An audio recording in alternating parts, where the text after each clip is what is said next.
Howdy, all you delicious people. I'm here today to review The Iron Giant. So, really, I think I've always wanted to watch this movie, but I think I always came up with some kind of reason for not watching it. I always probably saw bits and pieces of it, but I never fully fledgedly sat down and watched this whole entire film. And if I ever did, I probably would not have remembered it ever. But I finally sat down and watched this movie, and I gotta say, this movie does have like a kind of like charm to it. I guess there could be some spots where people could enjoy this movie. To me, like I think you could probably say that like a little bit of this kind of feels like Pacific Rim. Like you may not have like Pacific Rim maybe without this movie. Quite possibly for a lot of people that probably had seen Pacific Rim and how like big of a scale that thing is. Plus with this movie, but this one isn't animated and that's a live action. But anyways, so this movie was to have been having a certain time period of 1957, and I guess that this is a setting of somewhere in Maine. Is where it kind of opens up in this movie.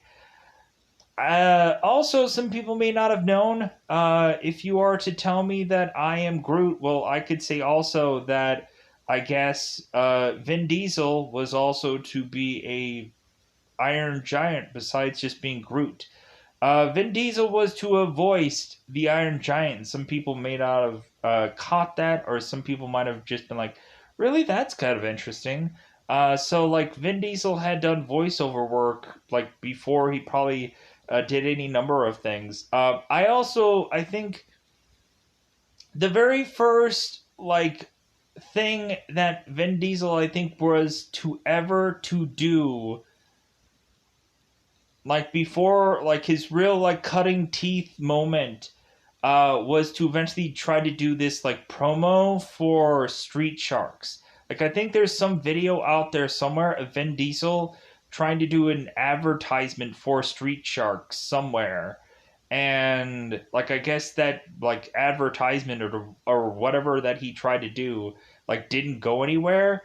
But like at least like we can see like Vin Diesel's first like introductions into the whole like business of things. But so it's kind of funny how like it seems that uh Iron Giant was giving Vin Diesel a lot of variety of lines compared to Guardians of the Galaxy where he has to say like I am Groot in 200 different variations.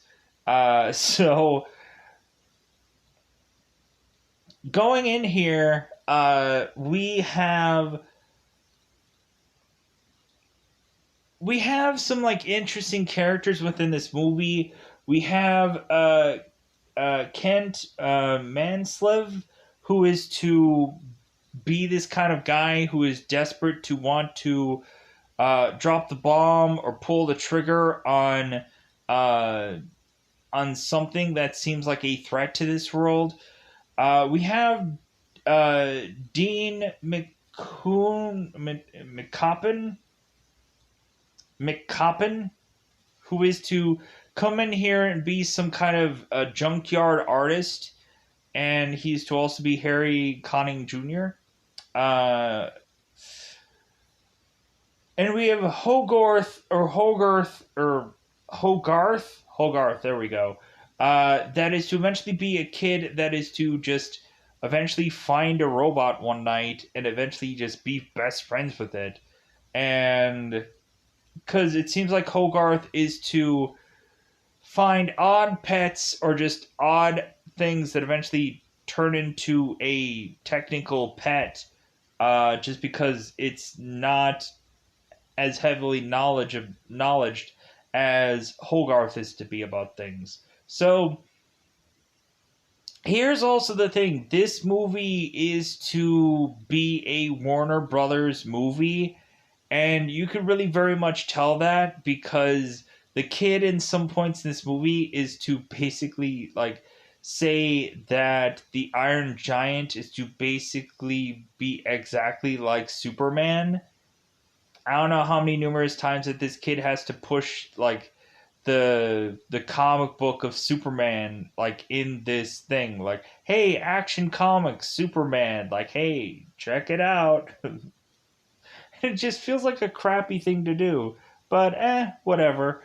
uh like, they eventually build this Iron Giant as Superman, and there was no real justification for why, because he didn't go out and like save a cat from a tree or whichever. He didn't like save much of anybody. If anything, he almost like destroyed parts of this world with his with eventually what we'll get to towards the end of this movie. So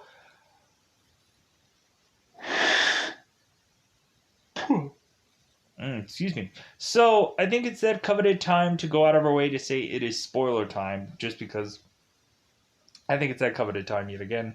Let's go in here and let's go into spoiler time. Spoiler time. It's about the time to spoil this movie. So, in the very beginning of this film, we are to see a man who cannot figure out where the heck he is, and so he's calling for Mayday, Mayday, because he's like, I don't know where anything is. He eventually is to spot some kind of lighthouse, but that isn't an actual lighthouse. That is to be two eyeballs coming from out of the sky because they had fallen from the sky. And now we have this big, gigantic iron robot that is to basically crash this boat and to toss this guy into the water to just have him desperately swim for dry land. So, what ends up happening is that Hogarth is to go into his mother's dining work and is to bring in a unconventional pet to have Annie, who is to like yay or nay whether Hogarth is to keep this pet or not. Unfortunately, Hogarth was to try to keep it in a box, but this eventual animal ended up getting out of this box and is kind of roaming around in this restaurant to eventually have Hogarth, who is to eventually like see that this thing went under this diner this table of where this guy named Dean is sitting. And so this leads to Hogarth eventually telling this guy, hey, be very careful, there's a like squirrel or something by your leg. And so it seems that this squirrel goes up this guy's leg, and to the point of him now having to open up the top part of his pants to get this squirrel to come out of his bate.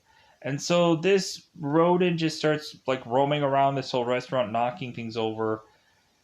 And so Hogarth is like, yeah, sorry, I brought in an animal that I probably shouldn't have. Because I guess Hogarth has been known to do that. Like, if anything, like a raccoon was probably a horrible choice to have as a pet. So, so eventually this leads to eventually have a guy named Kent sniffing around to try and find what the heck that this thing is, because there's only like one word from a guy named Earl that they are to hear that like what this thing is, but they can't really believe it. Kent needs like photographic proof to send like the military force in to wipe whatever this thing is out.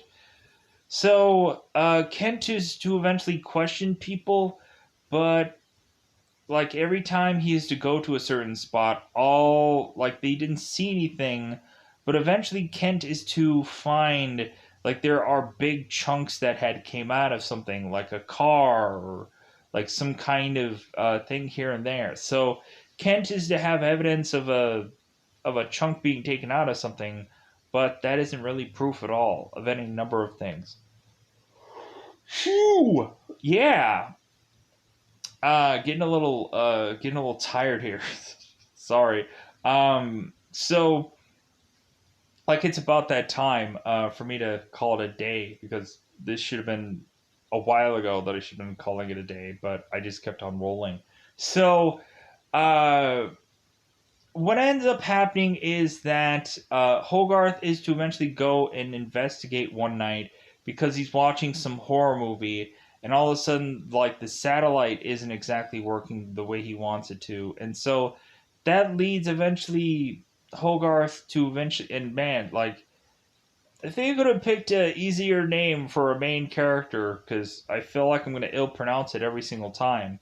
So Hogarth is to eventually spot there seemed to have been something that had came through, and so Hogarth is to now follow this thing into the forest to eventually find that this thing is by a transformer, or like a spot where there is a decent amount of electricity that is probably to power up this town. So all of a sudden we accidentally have the Iron Giant who is to bump into this electrical wire, and that is to have him get trapped into this thing.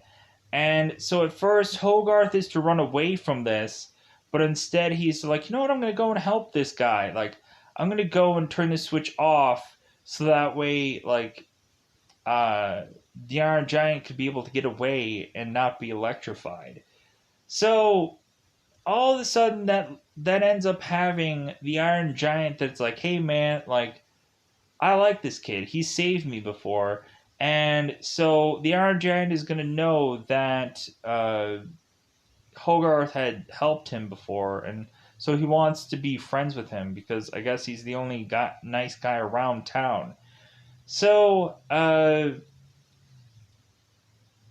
pushing on. So Hogarth is to try to tell the Iron Giant what he's to be, not some villainous person, but a good guy, to be Superman, so on and so forth.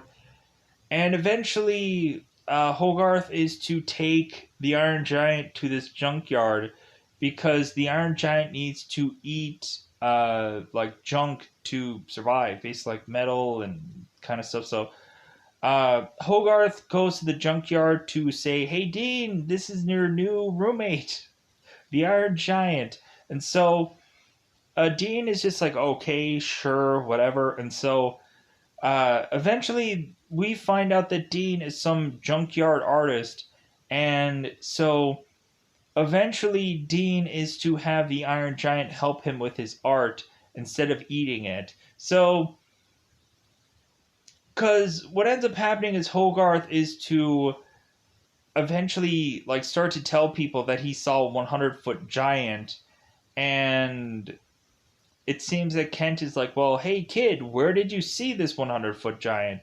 Like, hey, can I come with you like through your everyday to eventually see this giant, and so on and so forth, and maybe we can like retrace our steps and whatever. So this Kent guy just goes into super glue mode to be attached to this kid because this kid had spilled about this 100-foot giant. So,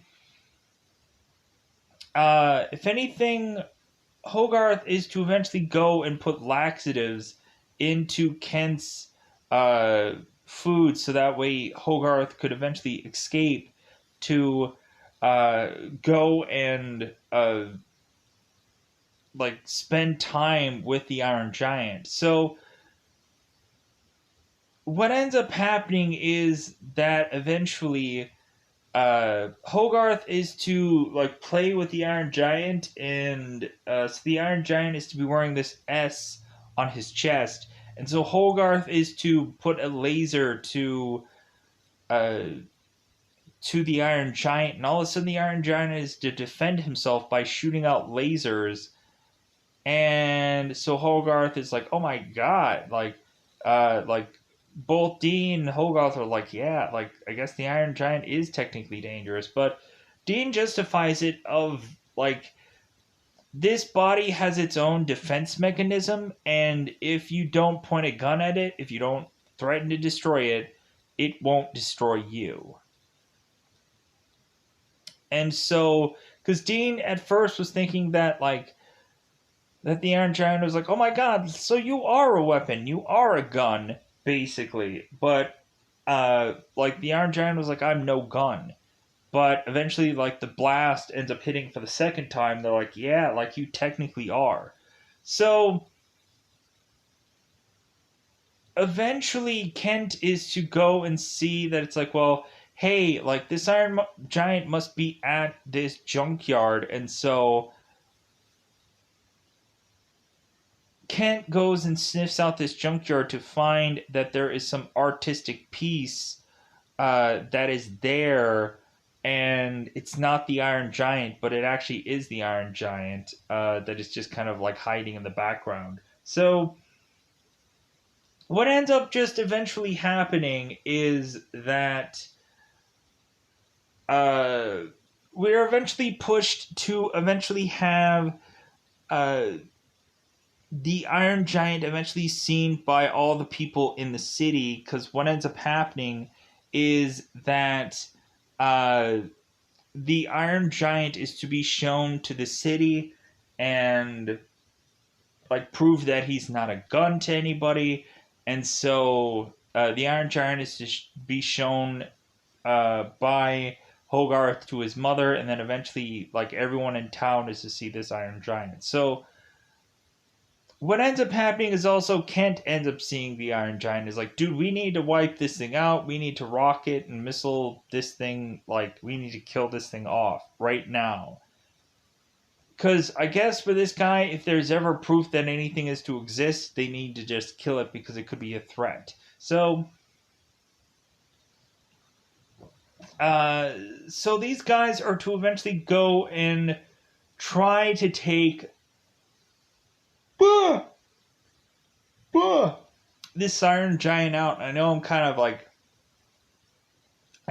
like skipping through a lot of this movie and so on and so forth, but like there's a lot of this film where I'm just kind of like, like I don't know if I want to spend like all this time talking about certain portions of this film and whichever. But anyways, so we push on to eventually have Kent, who is demanding that they send a missile to take out the Iron Giant. And coincidentally, the spot where the Iron Giant is to be standing is right where all the other people in town are. And everyone in town is going to get wiped out because of this missile landing where the Iron Giant is. So, the Iron Giant is to fly up to go and intercept this missile and to basically be hit by it. And we end up finding out at some portion of this when the Iron Giant was to put together this railroad track, but he couldn't like put it back together perfectly, and eventually the railroad or the train that is on the railroad track just rams into this Iron Giant and like hurts the Iron Giant, but if anything, just kind of derails this train to where this train conductor eventually is to see this robot but wasn't sure exactly what he saw. So, but if anything, this leads to eventually the Iron Giant in the train spot, but also towards the end of this movie, like re-grabbing every single piece of his body to put it back together again, like Humpty Dumpty. And so reasonably that the way that the movie is to end, like this is a really severely quick review, but like also this movie was pretty short. Uh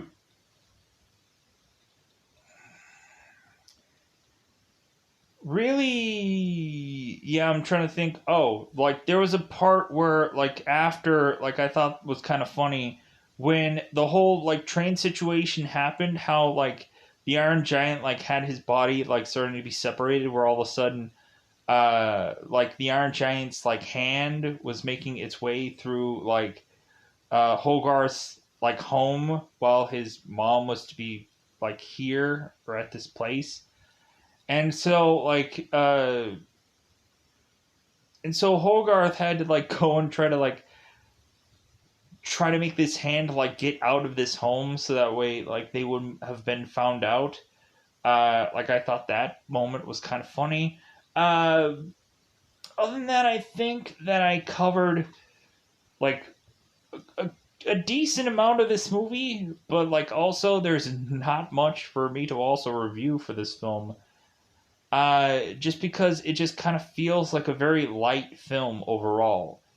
It kind of feels very light, and it also just feels like you don't get the struggle of the Iron Giant. Like you barely get to really understand what his actual like place of how he came to this world is. Like I guess he just came from a rocket from the sky, but that's all you really know. Uh, but yeah, so I think that's all that I got. Like I think that's all that I have to say about this film. Overall, easy and very finally an easy review, but it took me only 20 minutes to talk about it. But yeah, like if anything, this is probably a lot shorter than most show reviews, just because like there's nothing in here that garners more than like 30 minutes, I guess. So oh the bump on the head. I guess the bump on the head uh, was to have been something of when the Iron Giant had gotten here.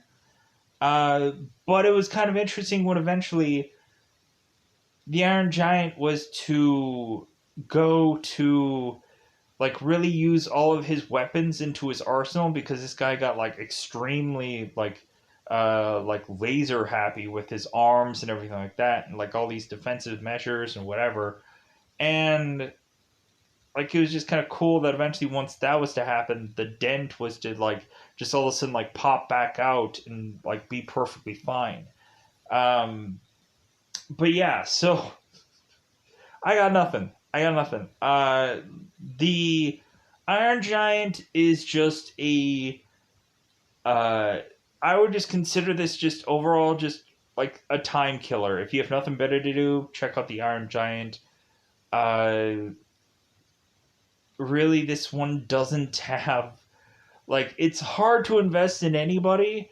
Uh, this movie is also fairly like a short film. It's the normal anime movie length, which is about like a dollar and or dollar an hour and like 20 plus minutes.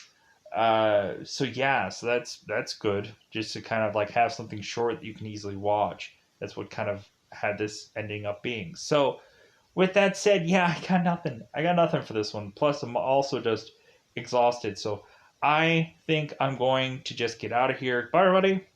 Bye, everybody.